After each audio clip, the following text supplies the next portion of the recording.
This week, the High Court dramatically announced that Theresa May does not have the power to trigger Article 50 divorce talks without the consent of Parliament. Ever since Theresa May entered Downing Street this summer, she has insisted that Brexit will be done her way.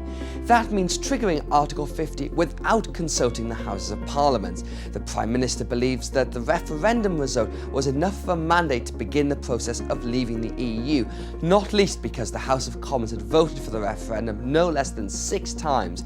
That plan came to a crashing end on Thursday, when the High Court ruled that Parliament must endorse the decision to send the Article 50 letter. The judgment was substantive and clear, citing over 400 years of law. The government is appealing the decision, where it is expected to arrive in the Supreme Court in December. But given the weight of evidence, it looks unlikely that it will be overturned. The implications of this ruling are huge.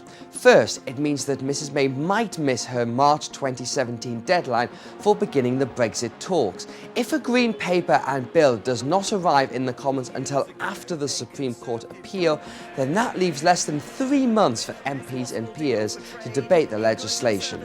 Second, MPs will use this opportunity to try and shape the kind of Brexit deal Mrs May will negotiate. She has kept her cards very close so far and brushed off any attempts to say what kind of deal she wants. In the Commons, there is a majority for supporting continued membership of the single market, something the government has actually signalled is off the table. And finally, there is the House of Lords. Plenty of peers have said they think Brexit would be a bad thing for the UK and will try to block it. If the will of the Commons and the 17.4 million Brexit voters comes up against the will of an unelected second chamber, this could result in a full-blown constitutional crisis, and again, it would further delay the process. All this points now to an early general election.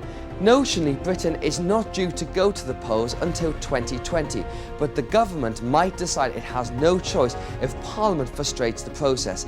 In private and public, Mrs May's team dismissed the suggestion, citing that it would be yet more instability. It could split the Conservative Party and reopen the Brexit wounds. Either way, this is the first major bump in the road to Brexit and the first major challenge to Mrs May's authority.